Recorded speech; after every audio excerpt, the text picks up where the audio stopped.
Nakaburol sa Tarlac City ang mga labi ng dalawang trainee ng Philippine Army.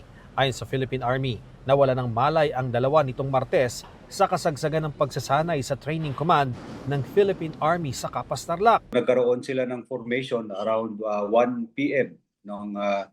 ng hapon at doon nga nag-collapse. This is their second day nung kanilang formal training.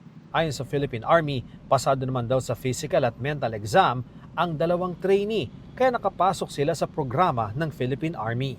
Nagsasagawa na ng internal investigation ng training command para matukoy ang sanhi ng pagpanaw ng dalawa.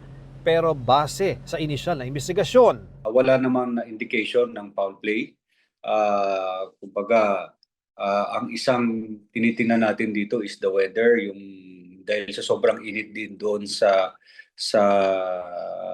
Tarlac City ngayon. Kasunod ng insidente, umapila sa publiko ang Philippine Army na huwag magpakalat ng hindi beripikadong impormasyon kung bakit nasawi ang dalawang trainee. Handa raw umalalay ang Philippine Army sa kaanak ng mga biktima, lalo na sa paghahatid sa mga labi nila pauwi ng Mindanao.